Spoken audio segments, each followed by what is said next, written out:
Hello everyone, welcome to virtual learning hub. आज का हमारा टॉपिक है लर्निंग डिसेबिलिटीज़। आज हम पढ़ेंगे कुछ लर्निंग डिसेबिलिटीज़ के बारे में। So let's start. Last class में हमने साइबर पाल्सी के बारे में पढ़ा था कि साइबर पाल्सी क्या होती है, उसके सिम्टम्स क्या हैं और किस तरीके से उसका हम ट्रीटमेंट कर सकते हैं। और आज हम पढ़ेंगे कुछ लर्निंग डिसेबिलिटीज़ के बारे में। So let's start. तो लर्निंग डिसेबिलिटीज़ क्या होती है, सबसे अच्छा मैं इसको स्टार्ट करने से पहले एग्जांपल देना चाहूँगी। तारे ज़मीं पर जो हमने मूवी देखी थी, उसमें जो बच्चा था जिसका नाम था ईशान अवस्थी, उसको प्रॉब्लम होती थी वर्ड्स में, ठीक है, लिखने की प्रॉब्लम थी उसको। बी को डी लिखता था, 6 को 9, ठीक है। तो वो एक पार्ट है हमारा जिसको डिसलेक्सिया कहते हैं, वो हमारा लर्निंग डिसेबिलिटी का पार्ट है, ठीक है। तो सेम प्रॉब्लम्स, ये छोटी छोटी कुछ ऐसी प्रॉब्लम्स होती हैं जो लिखने में, सीखने में, पढ़ने में बच्चों को होती हैं, जिसे हम लर्निंग डिसेबिलिटीज़ कहते हैं, ठीक है। तो आप पढ़ते हैं क्या लिखा है। It is a disability, it is a general term that describes specific kinds of learning problems that causes a person to have difficult acquiring certain skills. The skills most often affected are reading, writing, maths, listening, speaking and reasoning. तो learning disability क्या है, ये एक general term हमने use करी है जो बहुत सारी टाइप्स की छोटी छोटी लर्निंग डिफ़िकल्टीज़ को एक बच्चे में जो होती हैं उनको डिस्क्राइब करती है। और वो बेसिकली किस एरिया को उनको अफेक्ट करती है, रीडिंग के, राइटिंग के, लिसनिंग के, इन सब चीज़ों को वो अफेक्ट करती है। तो लर्निंग डिसेबिलिटी हमने अम्ब्रेला टर्म दे दिया है, इसके अंदर बहुत छोटी छोटी और चीज़ें भी आती हैं।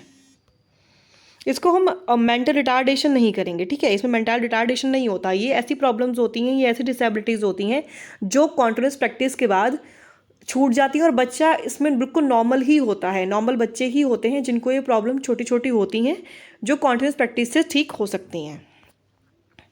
फर्स्ट आता है इसमें हमारा डिसकैलकुलिया। तो कैलकुलिया से जैसे हम ले रहे हैं वर्ड, कैलकुलिया मीन्स कैलकुलेट करना। तो कैलकुलेट हम किस में करते हैं, मैथ्स में। तो ये प्रॉब्लम किससे हुई, हमारी मैथ्स रिलेटेड प्रॉब्लम हो गई। A specific learning disability that affects a person's ability to understand numbers and learn maths fact. तो जिन बच्चों को डिसकैलकुआ होगा उनको प्रॉब्लम किस में होगी, उनको मैथ्स के फैक्ट्स समझने में प्रॉब्लम होगी। न्यूमेरिकल्स जो होते हैं, नंबर से रिलेटेड जो भी चीज़ें होंगी, है ना, कैलकुलेट हम नंबर्स को करते हैं, नंबर से रिलेटेड उनको प्रॉब्लम्स आती है। Next dysgraphia. ग्राफ क्या होता है, ग्राफ हम ड्रॉ करते हैं, तो ये हमारी प्रॉब्लम रिलेटेड हो गई ड्रॉ करने से, ठीक है। तो ये हमारी डिसेबिलिटी किससे रिलेट हुई, जो बच्चे के फाइन मोटर स्किल्स को अफेक्ट करती है, उनकी हैंड राइटिंग को, जिसमें जो मैंने अभी आपको मूवी एग्जाम्पल दिया था उसमें उस बच्चे को डिसग्राफिया भी था। It is a specific learning disability that affects a persons hand writing ability and fine motor skills. Fine motor skills कौन से होते हैं हमारे, जो सूक्ष्म कौशल बोलते हैं जिनको हम, जैसे कि लिखना, लिखने में पेंसिल में पकड़ते हैं तो हम अपनी फिंगर्स का यूज़ करते हैं, बॉल फेंकना, ये सब हमारे छोटे छोटे फाइन मोटर स्किल्स में आते हैं। तो it is the learning disability जो एक पर्सन की, एक बच्चे की हैंड राइटिंग को अफेक्ट करती है। अब एक आता है हमारा डिसलेक्सिया। जो डिसलेक्सिया होता है, ये डिसेबिलिटी रीडिंग को अफेक्ट करती है। It is a specific learning disability that affects reading and related language based processing skills.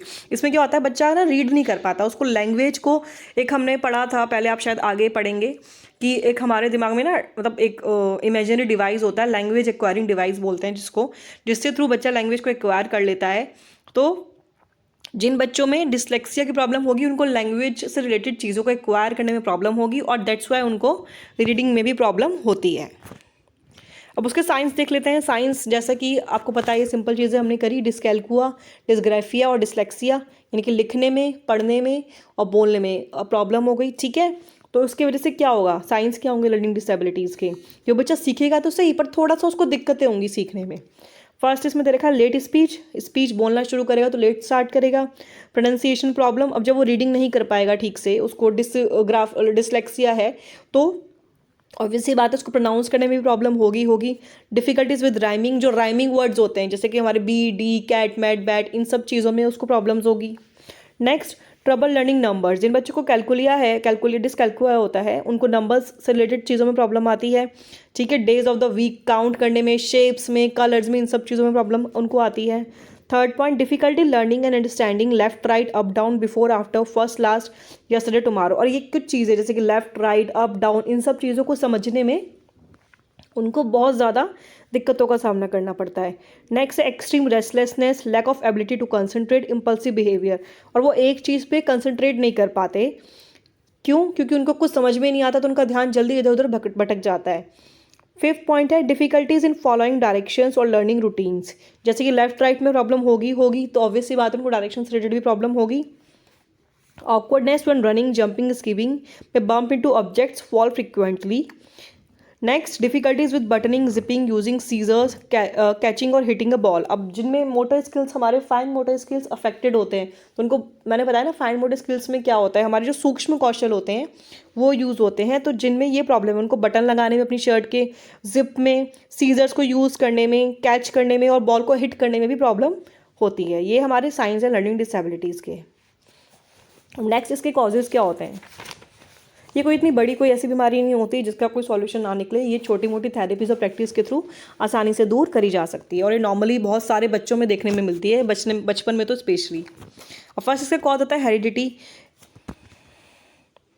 Heredity क्या हुआ कि आपकी फैमिली में कुछ लर्निंग डिसेबिलिटीज़ का ऑर्डर चल रहा है कि आपके पेरेंट्स को भी थी, इस वजह से आपको भी हो गई, या फिर आपके ग्रैंड पेरेंट्स को थी तो आपके पेरेंट्स को नहीं हुई बट आप में आ गई। ठीक है, तो ये हो गया हमारा हेरिडिटी, जो हम अपने अनुवांशिकता जिसको बोलते हैं, जो हम अपने परिवार से, अपनी फैमिली से ग्रहण करते हैं। Next problem during pregnancy and birth. जो भी डिसेबिलिटीज़ होती हैं उसका मेन रीज़न ये भी हो सकता है कि बच्चा जब अपनी माँ के गर्भ में था तो उसको कोई प्रॉब्लम हुई है, कोई लैक ऑफ ऑक्सीजन उसके ब्रेन में नहीं गया, या फिर उसका जो बर्थ वेट है वो बहुत ज़्यादा कम था, या फिर मदर ने अल्कोहल या कोई ऐसा ड्रग्स कंज्यूम करा प्रेगनेंसी में जिसकी वजह से उसको, बच्चों को दिक्कतों का सामना करना पड़ा। नेक्स्ट आता है हमारा इंसिडेंट्स आफ्टर बर्थ। बर्थ के बाद क्या हुआ, उसको चोट लग गई, कोई ऐसा एक्सीडेंट हो गया उसके साथ जिस वजह से वो इस चीज़ में प्रॉब्लम उसको होती है। नेक्स्ट आता है education provisions for children with educational disabilities and learning disabilities. Means कि जिन बच्चों को एजुकेशनल डिसेबिलिटीज़ यानी कि लर्निंग डिसेबिलिटीज़ हैं उनकी एजुकेशन कैसी होनी चाहिए, या फिर हम किस तरीके से उनको एजुकेशन में हेल्प कर सकते हैं। तो फर्स्ट पॉइंट इसमें आता है free and appropriate public education. तो इंक्लूसिव एजुकेशन के बारे में आपने ऑलरेडी फर्स्ट चैप्टर में पढ़ा है। तो इसका मतलब ये हुआ कि स्टेट्स और लोकल अथॉरिटीज़ को इंक्लूसिव एजुकेशन ऑफर करनी चाहिए फ्री 3 से 21 साल के बच्चों के लिए। अच्छा, वैसे जो ये एज है ये 3 से 21 आपका एक डिसेबिलिटीज़ एक्ट में आई थी। ओके, तो ये ऑफर करनी चाहिए। ये रिस्पॉन्सिबिलिटी किसकी है, स्टेट एंड लोकल अथॉरिटीज़ की। नेक्स्ट है आइडेंटिफिकेशन एंड इवेल्युएशन। इसमें क्या आता है, इस पॉइंट में ये आता है कि जो स्टेट गवर्नमेंट एंड जो स्कूल है उनकी रिस्पॉन्सिबिलिटीज़ बनती है फर्स्ट कि वो आइडेंटिफाई करे, लोकेट करे उन बच्चों को जिनको डिसेबिलिटीज़ है। क्योंकि ये डिस्कैल्कुआ, डिस्ग्राफिया, डिसलेक्सिया जैसी जो ये प्रॉब्लम्स होती हैं ये बहुत मतलब माइनर, आप अगर आप बच्चे में बहुत अच्छे से ध्यान देंगे तो ही पता लगाई जा सकती हैं, है ना।